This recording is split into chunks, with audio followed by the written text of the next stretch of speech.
Assalamualaikum warahmatullahi wabarakatuh. Nama saya Hasan Azan Pratama dari kelas 8B.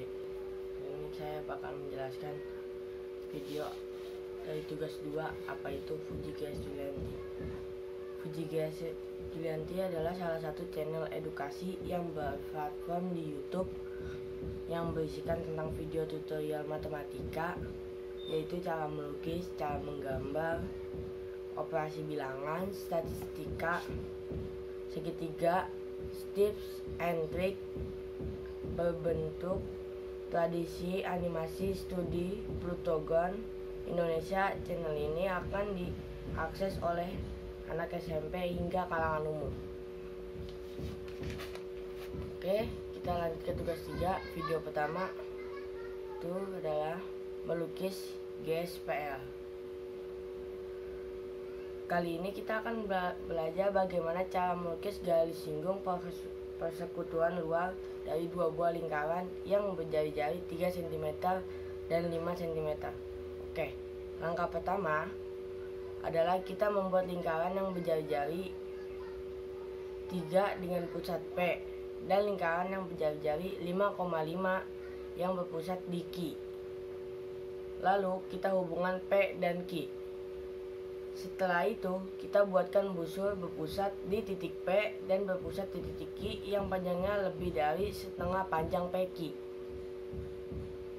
Kita hitung dulu ya, panjang PQ. Ya, di sini PQ adalah 14 cm. Berarti kita gunakan jari-jarinya adalah 7,5 cm atau 8 cm ya. Kita tidak menggunakan jari-jari yang 7 karena 14 bagi 2 kan 7. Kita menggunakan lebih dari setengah panjang PQ, berarti 8. Kita buat busur yang berpusat di titik P dan berpusat di titik Q dengan jari-jari 8. Kita pindahkan jarumnya di Q dan jari-jarinya masih sama. Lalu kita beri nama pepotongan kedua busur ini dengan A dan B.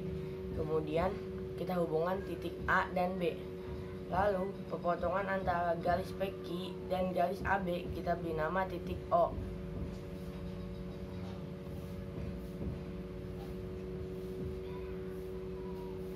Kemudian kita buat lingkaran besar yang berpusat di titik O dan jari-jari OP atau OQ.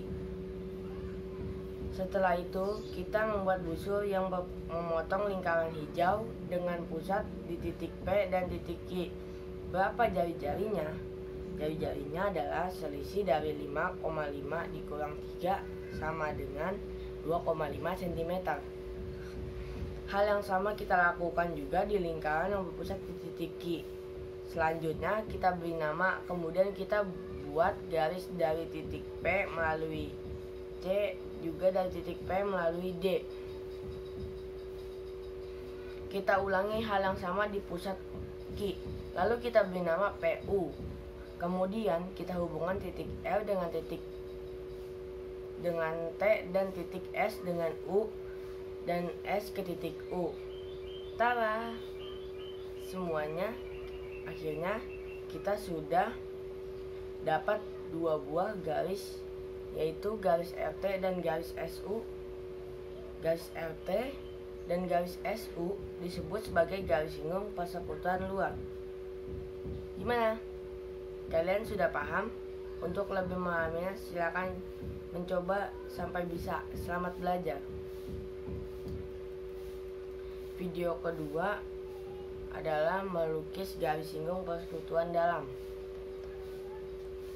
Kali ini kita akan mencoba melukis garis singgung persekutuan dalam. Dua buah lingkaran yang berjari-jari 5 cm dan 3 cm. Langkah pertama adalah membuat lingkaran yang berjari-jari 5 cm. Kita beri nama B. Selanjutnya kita buat lingkaran yang berjari-jari 3 cm. Lalu kita kasih nama Q. Hubungkan P dan Q. Selanjutnya kita membuat dua buah busur yang berpusat di titik P dan titik Q dengan jari-jari lebih dari setengah panjang PQ. Saya ambil 10. Beri nama pepotongan dengan AB. Buat garis yang menghubungkan A dan B. Bertitik potong A dan B. Kita beri nama O. Buat lingkaran dengan titik pusat O dan jari-jari OQ atau OP. Kemudian dari titik pusat P kita buatkan busur yang memotong lingkaran besar dengan jari-jari penjumlahan dari jari-jari lingkaran yang berpusat di P dan lingkaran yang berpusat di Q, yaitu 5 tambah 3 sama dengan 8. Beri nama CD. Selanjutnya dari titik P kita tarik sebuah garis menuju C. Dan dari titik P kita buat juga sebuah garis menuju D. Kita beri nama IF. Langkah selanjutnya adalah membuat busur pada lingkaran yang berpusat di Q dengan titik tumpu F. Selanjutnya kita akan membuat busur dari titik tumpu E dan F ke lingkaran yang berpusat di titik Q. Caranya adalah ukur jari-jari yang dibentuk dari panjang EQ, kemudian letakkan pada E dengan panjang yang sama, lalu busurkan dengan ukuran yang sama. Jarak dari D ke Q kita jarikan itu sebagai jari-jari, letakkan di F, kemudian busurkan. Kemudian beri nama GH, hubungkan E ke H dan F ke C, sedemikian sehingga terbentuk dua buah garis singgung persekutuan dalam. Bagaimana? Mudah kan?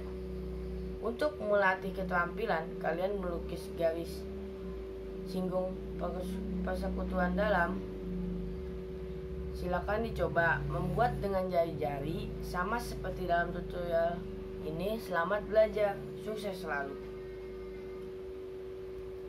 Lanjut ke video ketiga. Kali ini kita akan belajar melukis garis istimewa pada segitiga. Kali ini kita akan belajar tentang melukis garis istimewa pada segitiga. Yang pertama adalah melukis garis tinggi pada segitiga. Buat segitiga ABC sembarang terlebih dahulu.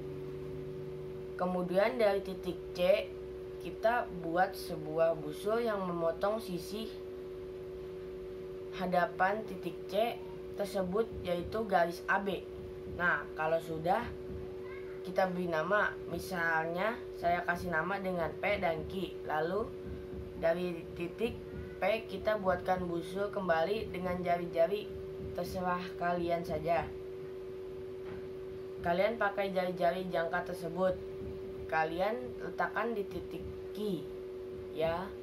Ingat, jari-jari jangka tidak berubah, kemudian jangka tersebut kamu taruh di titik Q, lalu buat busur lagi dari titik Q tersebut. Nah, pepotongannya kita kasih nama lagi, misalnya saya mau kasih nama R. Lalu dari titik C kita hubungkan ke titik R. Nah, garis yang terbentuk adalah kita sebut sebagai garis tinggi, di mana garis tersebut adalah garis yang tegak lurus terhadap sisi di hadapan titik C. Lihat, sudutnya 90 derajat. Ciri-cirinya tegak lurus adalah sudutnya 90 derajat. Oke, kita sudah buat garis tinggi ya. Mudah-mudahan kalian bisa membuat garis tinggi selanjutnya.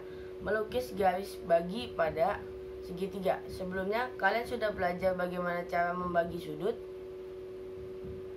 Ya, sekarang langkah pertamanya adalah membuat segitiga.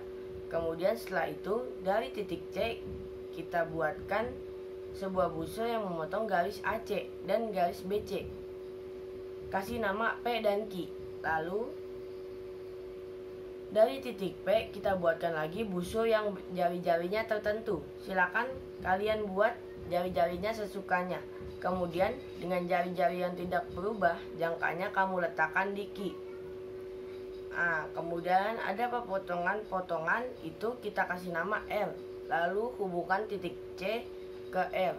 Nah, garis CL itulah yang disebut sebagai garis bagi. Cara membuktikannya adalah lihat sudut C besarnya adalah 100 derajat.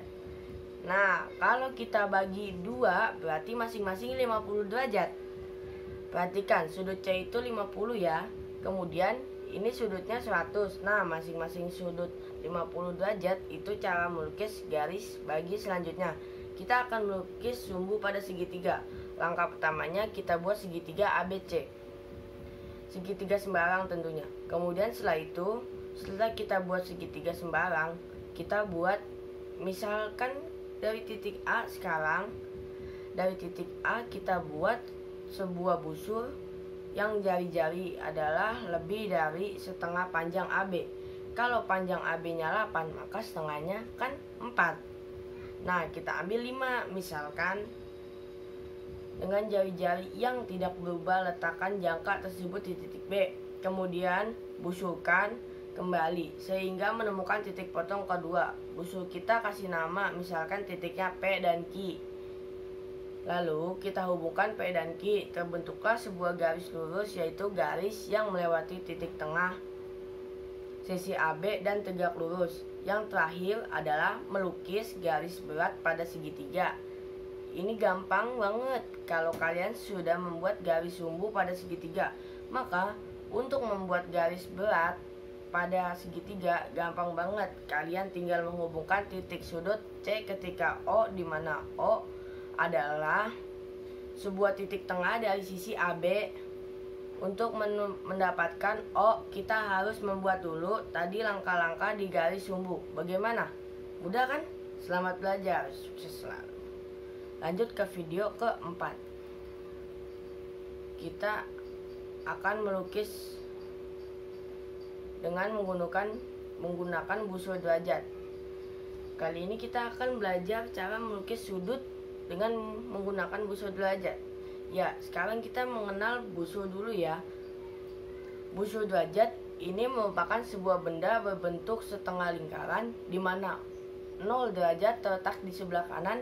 Ketika 0 derajat posisi di sebelah kanan, maka nilai yang dapat kita lihat adalah nilai-nilai yang bagian atas. Jika kita memposisikan 0 ada di sebelah kiri, maka yang kita lihat adalah nilai-nilai yang ada di dalam busur.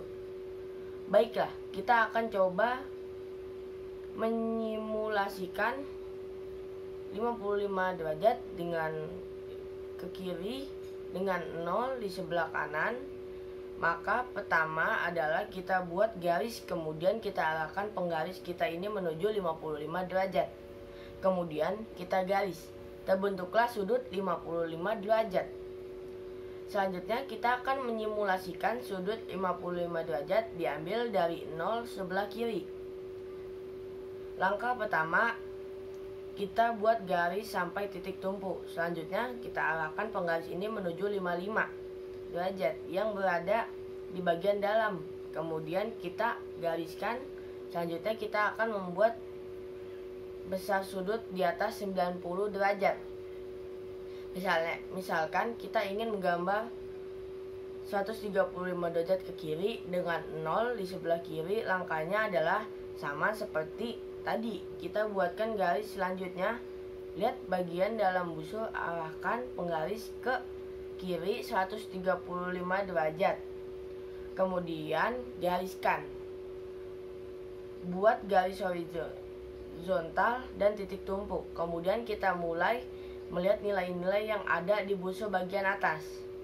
Kita letakkan penggaris kita menuju 130 nilai yang bagian atas busur, lalu gariskan. Sekarang kita akan mencoba membuat sudut yang besarnya lebih dari 180 derajat. Misal ke kiri 205 derajat dengan titik 0 di sebelah kanan. Kita buatkan garis, kemudian kita putar busur itu berlawan arah jarum jam. Tadi kita sudah punya ke kiri 180 derajat. Lalu kita mulai menghitung dari titik 90 derajat. Ini 190, 200, lalu 205. Kemudian kita gariskan. Inilah besar sudut 205 derajat. Selanjutnya kita akan melukis ke kiri 205 derajat dengan 0 derajat berada di sebelah kiri. Putar busur searah jarum jam dengan bermula dari 90, kita hitung ke bawah. Posisikan penggaris dengan kiri yang dimaksud, kemudian gariskan. Iya, demikianlah cara kita melukis dengan menggunakan busur derajat. Bagaimana? Mudah kan? Selamat mencoba. Semangat belajar, sukses selalu. Kita lanjut ke video kelima. Video ini adalah materi bilangan bulat. Sekarang kita akan membahas materinya, adalah materi bilangan bulat. Kalau kita bicara masalah operasi bilangan bulat, kita akan bicara operasi penjumlahan, pengurangan, perkalian, dan juga pembagian pada bilangan bulat. Untuk itu, kita mulai dengan penjumlahan bilangan bulat. Kita tahu dalam sebuah garis bilangan ada bilangan yang terletak di sebelah kiri dan sebelah kanan. Untuk sebelah kiri 0 yang seperti ini, misalkan ini adalah bilangan buat negatif ya. Sementara yang di sebelah sini itu kita buat ini adalah bilangan bulat positif. Jadi bilangan bulat positif di sini ada 0 tengahnya. Ya, kita tahu bahwasanya itu negatif 1. Kalau kita jumlah dengan dua bilangan lain positif 1, makanya hasilnya adalah 0.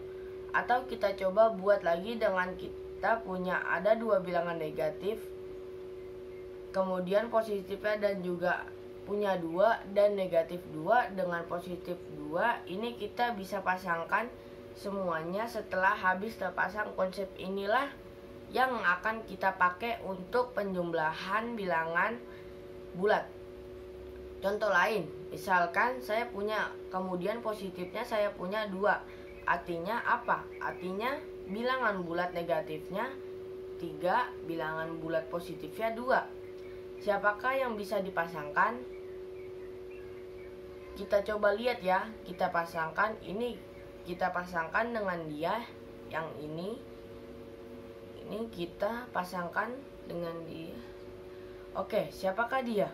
Dia adalah bilangan negatif yang warna merah. Berarti hasil dari negatif 3 ditambah 2 sama dengan jika dijumlahkan hasilnya adalah negatif 1 ya.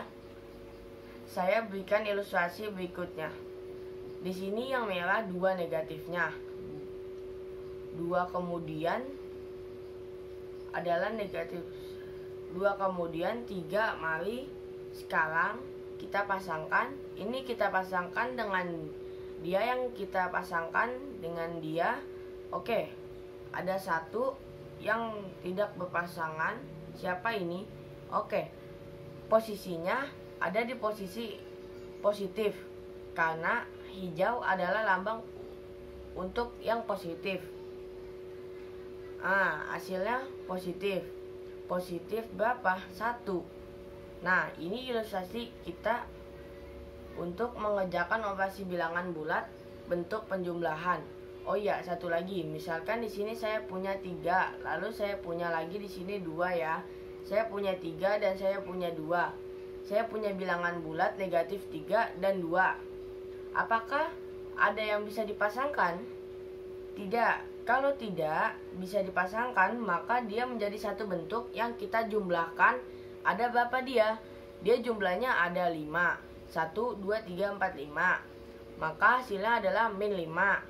Satu lagi yang bisa saya berikan ilustrasi, contohnya misalkan hijau. Hijaunya ada di sini. Hijaunya ada 3 dan di sini hijaunya ada 2. Kalau saya jumlahkan, maka di sini ada 3 hijau dan ada 2 hijau. Berapakah hasilnya? Hasilnya kita bisa lihat. Karena tidak ada yang bisa dipasangkan, maka dia semua digabungkan. Ada berapa penggabungan? Kita bisa hitung. Ada 5. Jadi hasilnya adalah 5. Baik, ini merupakan ilustrasi proses dari penjumlahan bilangan bulat menggunakan pewarnaan. Ya, sekarang kalau kita sudah membayangkan warna-warna itu di dalam kepala kita, maka kita akan lebih mudah mengerjakan penjumlahan bilangan bulat. Segitu saja penjelasan dari saya, penjelasan channel Fuji GS Julianti. Wassalamualaikum warahmatullahi wabarakatuh.